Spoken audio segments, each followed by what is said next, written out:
Welcome to Health Talk. Today we're going to talk about the STRONG D study from Stanford University and the Stanford Center for Asian Health Research and Education. And with us today we have Dr. Latha Palaniappan, who is a professor of medicine from Stanford University School of Medicine. Welcome. Thank you, Dr. Wu. I'm excited to be here to talk about a study in type 2 diabetes, particularly among people with normal weight, as well as the Center for Asian Health Research and Education. Thank you for having me. So this study is for people with normal weight, yet they have type 2 diabetes. And so tell us a little bit how you came to get to this study idea. So as a doctor, I've been very frustrated by having patients who are normal weight, so look like you and me, but still have type 2 diabetes because it's a disease that we traditionally associate with people being heavier. So when I had people with normal weight type 2 diabetes, traditionally the recommendations are to lose weight. But when people are normal weight, it's not appropriate to ask them to lose weight because other studies have shown that when people are at normal weight and they lose weight, actually worse things happen. So as a doctor, I needed to know what to tell my patients with normal weight type 2 diabetes, particularly for their exercise. So as we all know, in the Bay Area, there are many Asians. We're 30% here of Asians, whereas in America is 6%. And I know that Asians, South Asians like you, East Asians like myself, have insulin resistance or the risk of metabolic syndrome. And so I'm sure that perhaps plays a role. Tell us a little bit about that. Thank you, Dr. Wu. That's an important point. So metabolic syndrome is a combination of 5 risk factors, so abdominal obesity, high triglycerides, which is the intermediate cholesterol, low good cholesterol, high glucose, and high blood pressure. So if you have 3 of those 5 things, that means you have metabolic syndrome. And metabolic syndrome at its base is based on insulin resistance. So what insulin resistance means is that your muscles aren't using insulin as well. So our pancreas secretes insulin to tell our muscles to take the glucose out of the blood and put it into the muscle. And when our muscles aren't listening to the insulin as well, it means they're insulin resistant. So instead of 1 molecule of insulin, we need 4 to tell a glucose molecule to go into the muscle. And we need the glucose to go into the muscle so we can use it to move our muscles. Now, some people feel that once they have hypertension and it's treated, they're no longer at risk for metabolic syndrome. But that's not true, is it? No. So we need to treat all of the risk factors of metabolic syndrome. So lowering the blood pressure as well as decreasing the abdominal obesity and then working on the cholesterol abnormality, which if we lose weight, that becomes better. So we did this study on normal weight type 2 diabetes, and so this was funded by the National Institutes of Health because 10 to 20% of people with type 2 diabetes are normal weight. And normal weight people with type 2 diabetes are more likely to be Asian and more likely to be older because as we get older, we naturally lose our muscle mass. So this is called sarcopenia, so we're losing muscle. And muscle is an important place that we put away our glucose. So after we eat, 80% of our insulin-mediated glucose uptake is to the muscle. And if we don't have enough muscle, there's nowhere to put the glucose, and then the glucose levels go up, and that's how people get type 2 diabetes.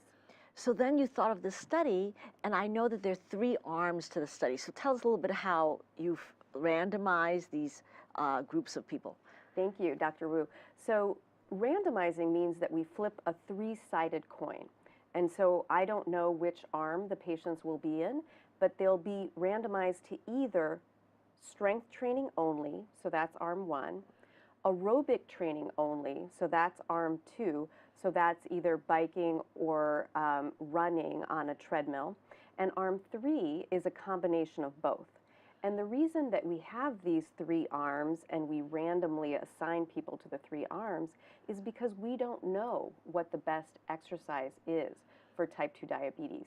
We think that strength training might be better because it would increase the GLUT4 receptors in the muscle and help us take the glucose out of the blood and put it in the muscle for these groups that naturally might have lower muscle mass. And are prone to being insulin resistant. Absolutely. And with this study, patients get a 9-month free gym membership to 24-Hour Fitness. So we partnered with 24-Hour Fitness because there's gyms all over the Bay Area. So even when you're traveling, you can go and do your workout. And so you're assigned to work out 3 times a week as part of the study, no matter which arm that you're in. And you also get a Fitbit, because we like to see what your activity is like outside of the gym as well, because there's plenty of work to show that sedentary behavior sitting down is not so good for you. And we're also able to measure sleep, how well sleep affects your glucose. We also do measures of your muscle strength with the BioDex, and we also do measures of abdominal obesity, muscle mass, as well as bone. So that's a DEXA scan that you get as a part of the study as well.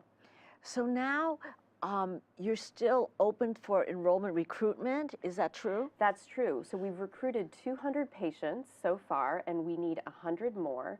And we will be closing recruitment in August of 2019. So we just have 5 more months to go with recruitment.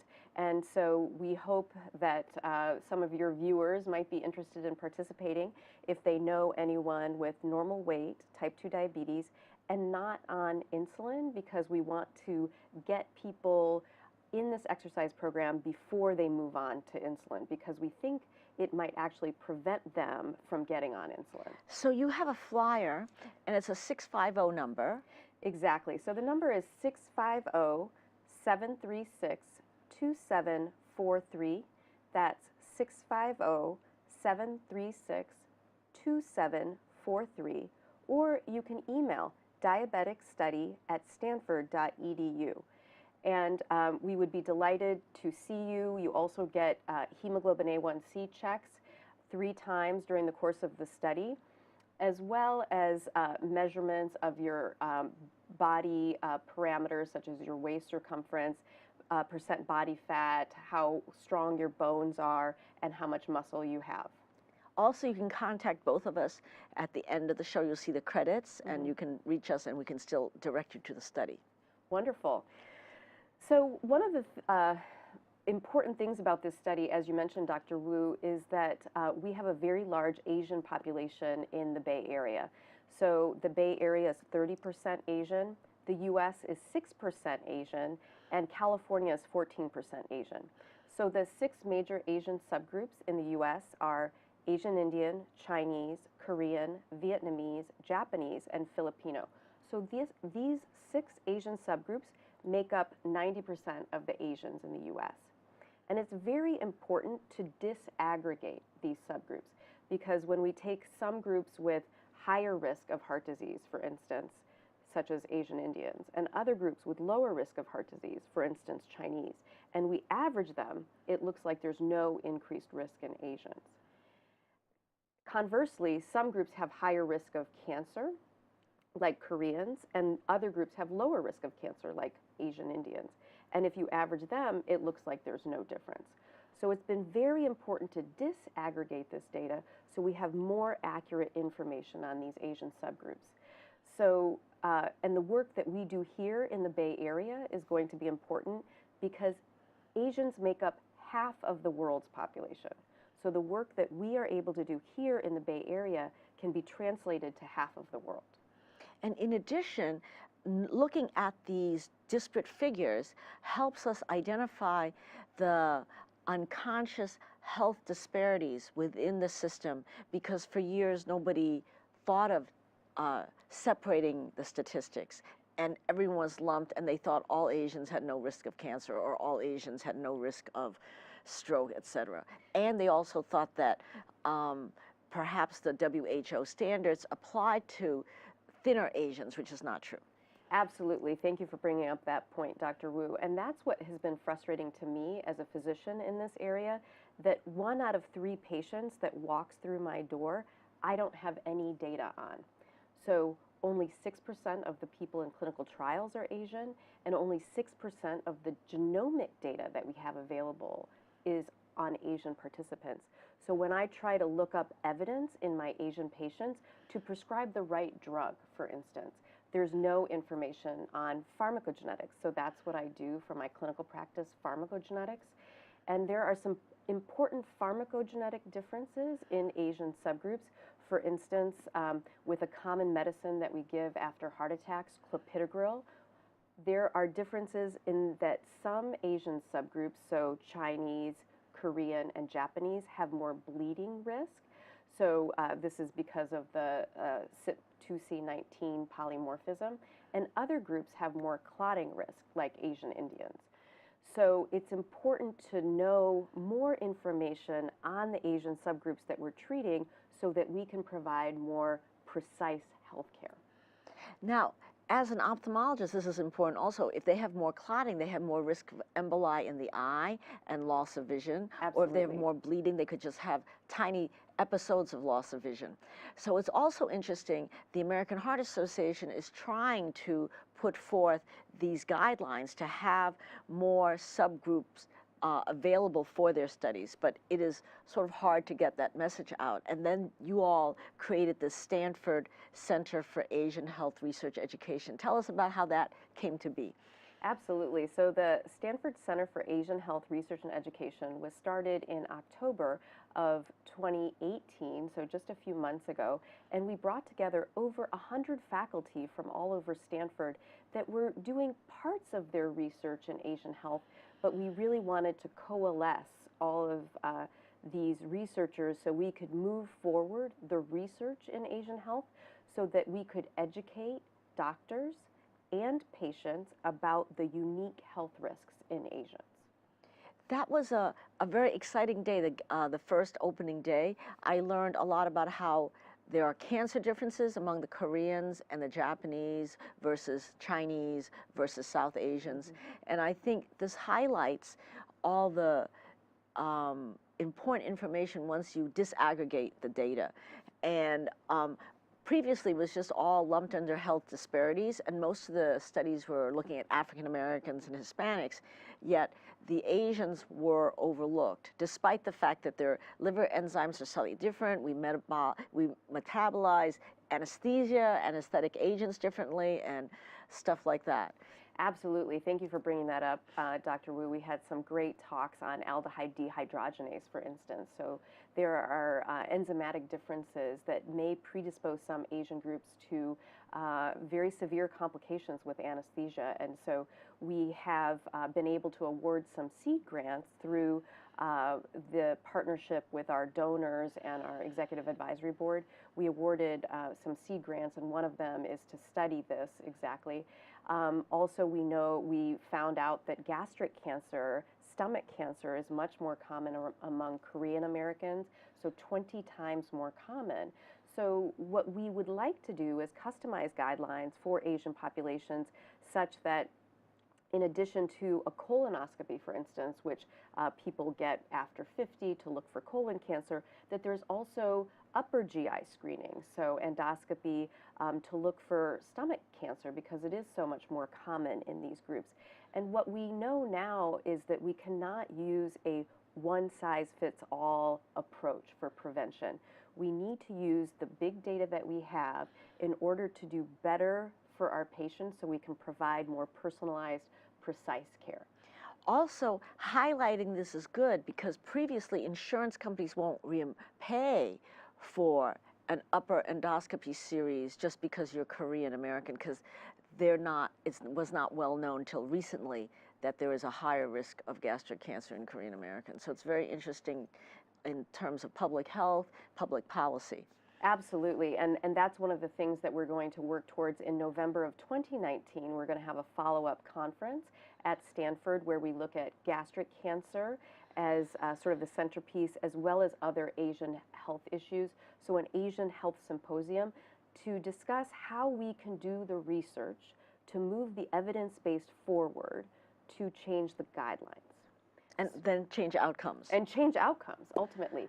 And to recognize the unique risks in Asian subgroups so that we can take better care of them, and also learn things that we can take better care of all of our diverse populations. One of the things that I have been very interested in is mixed race populations, so especially in the Bay Area, And in California, 1 out of 7 babies that are born are mixed race, and we have almost no data on these mixed race populations. And I'm working on another grant funded by the NIH called CASPR that is looking at mixed race populations. And this is just very early data, but what we're finding is that a signal that there might be increased heart disease in those populations. So more to come on that, but there's definitely an important group to study that has not been studied so far. And I think it's also important in this day and age, in the 21st century, when big data is available and that people are interested in finding more about themselves, like 23andMe and going through Ancestry.com websites, that the Center for Asian Health Research and Education really ties into that need, and for people to have their questions answered and make those services available if they are in the Bay Area. Absolutely. Thank you for bringing that up, Dr. Wu. You know, this is very important because we have a very engaged community here, and due to that, the Center for Asian Health Research and Education started a summer internship program in artificial intelligence, machine learning, and big data. And so we'll have experts on the Stanford faculty give lectures to these. So we have selected 15 interns for this inaugural summer. And then we will be splitting them up into teams to look at Asian health data, to look at, for instance, mortality for gastric cancer if it differs among the Asian subgroups. We also have a team that'll be working on myopia. So that is more common among Asians. So we have an eye team. And we also have a breast cancer team, because breast cancer genetics is not so well developed in Asians because, as I said, only 6% of the genetic data available is in Asians. So when Asians get a genetic result, such as from 23andMe, there's a lot of what we call variants of unknown significance. So we don't know what variants mean in Asians because there's just simply not enough data. And not enough Asians in the American population bought 23andMe to create that data, because there's only 6% all through America. It's just that there's a greater concentration in the Bay Area. In the Bay Area, yes. So it will be important as we go forward to have more diverse populations participate in clinical trials. So in clinical trials now, only 6% of the participants are Asians, and so we need more diverse participation in clinical trials. I'm working with a Harvard group now to increase population diversity in clinical trials. Now, in this strong D study, you're looking for a total of 300? Yes. And so for this group, you'll also have Asians and Caucasians in the group? Yes. So for the strong D study, it is any person with normal weight type 2 diabetes, though because of the demographics of the Bay Area and the demographics of normal weight type 2 diabetes, of our 200 patients that are currently enrolled, 160 of them are Asian. So we already have 80 Asian Indians enrolled and 80 Chinese Americans enrolled. So we know that normal weight type 2 diabetes is more common among Asians, and this is demonstrated in our study. So now we have the largest study of Asians and type 2 diabetes and physical activity in the world, in the Bay Area, just by accident. Well, I think that's really fascinating, because as the mobile app arena is all concentrated on fitness and stuff like that, more people are aware, you know, because they're made aware that this is available. And even though in the beginning, 5 years ago, they didn't think Fitbit was good, they now come to realize it's better than nothing, because counting steps is better than nothing, and it is a gauge of some activity. Yes. And so I think there's an overall rising consciousness of exercises being good, especially for diabetics, of course. And when you did this study, was it hard to find people for the 3 arms, because you had to probably advertise in many places? Yes, we did advertise a lot. We have done TV ads, radio ads, and we have done social media with Facebook and Twitter. And what we're finding is that the people with normal weight type 2 diabetes tend to be younger, they tend to be Asian, as I said, and they tend to still be working, so it's very difficult to participate in the 3 times a week of physical activity.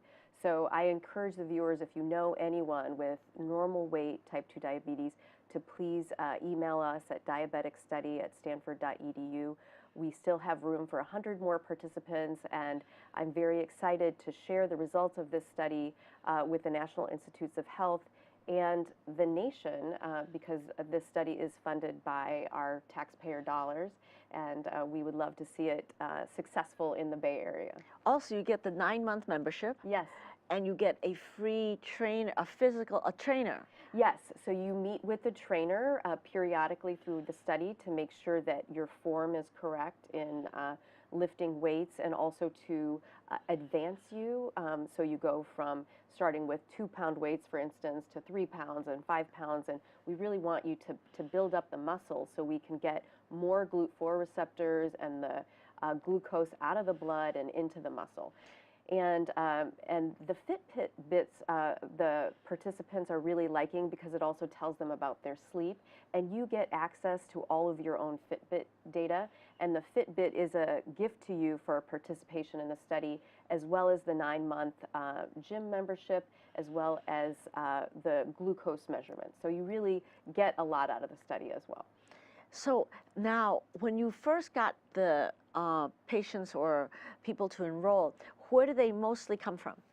So most of our patients are from Stanford, the Stanford healthcare system. So we have doctors in our system who are referring patients.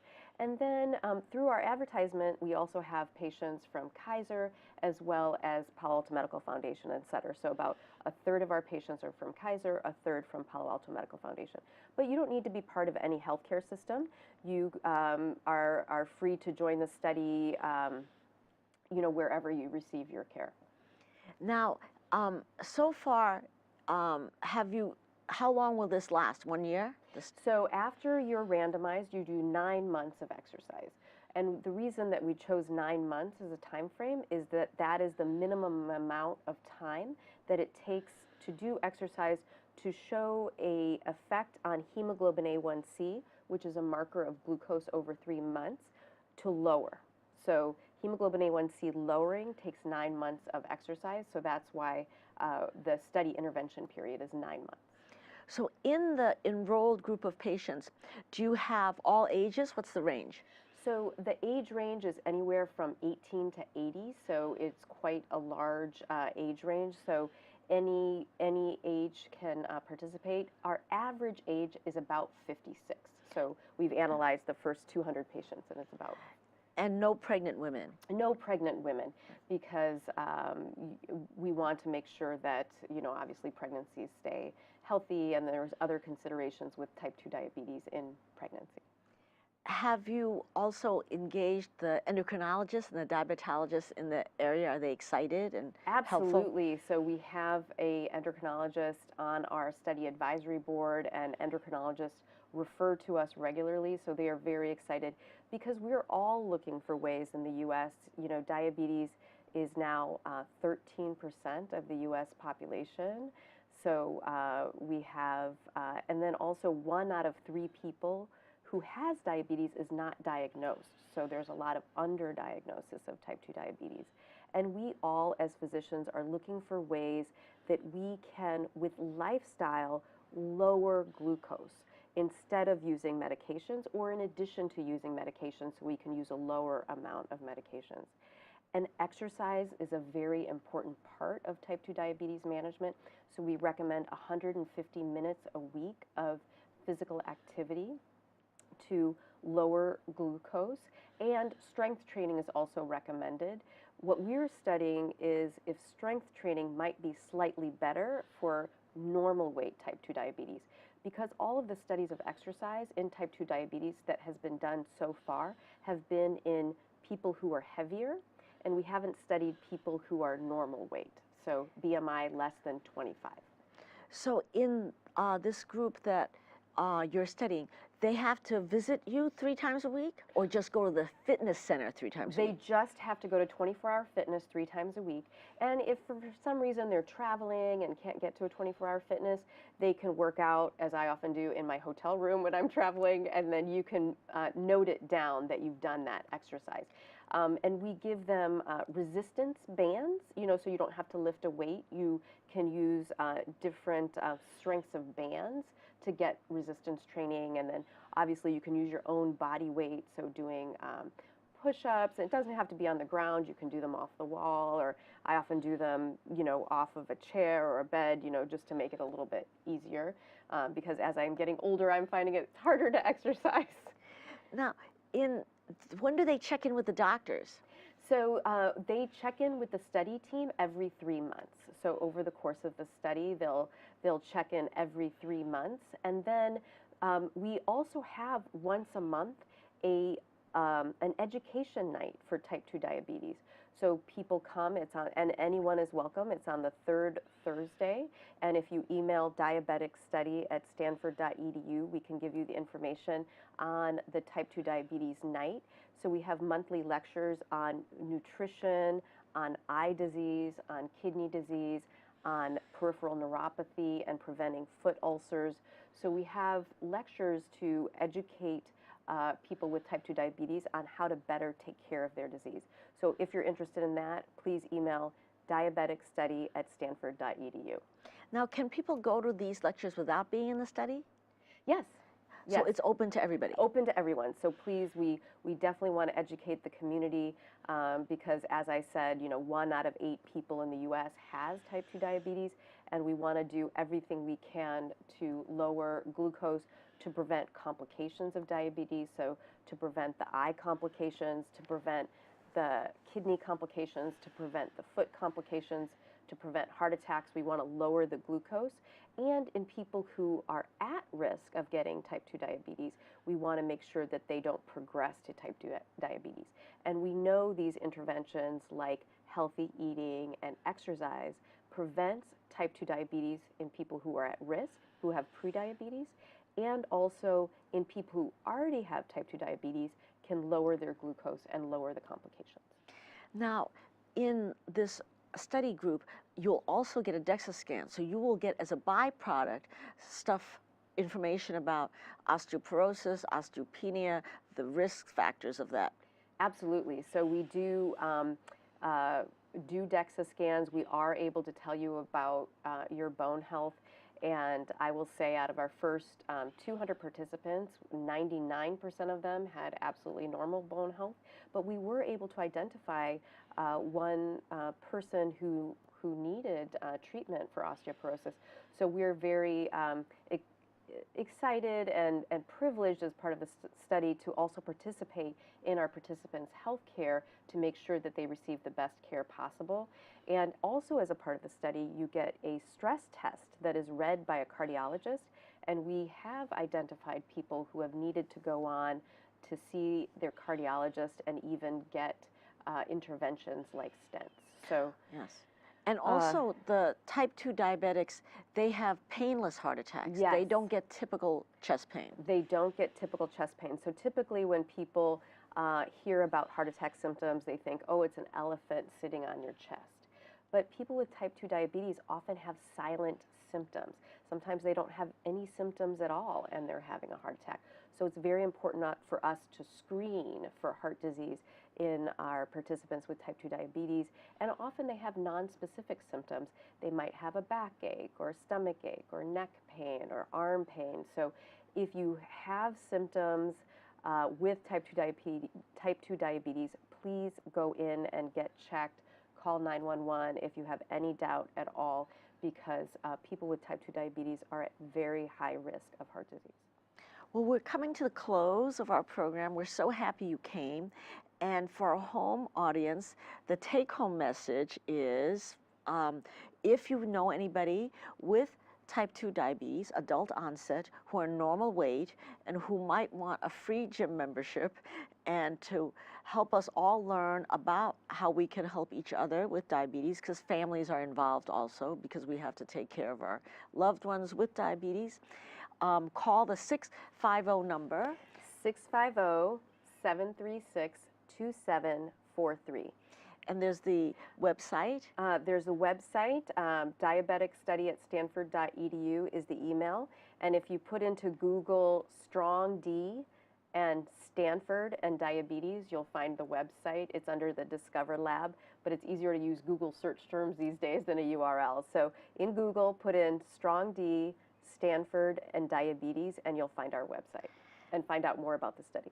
And if you enjoyed this show, make your donation to Saratoga Access Television. And please remember to think about Stanford, the CARE Center for Asian Health Research and Education, and the Strong D study, because we think this will help us all with better outcomes in public policy for Asians and all the other groups that have not been included in previous large studies. Thank you very much. Thank you, Dr. Wu.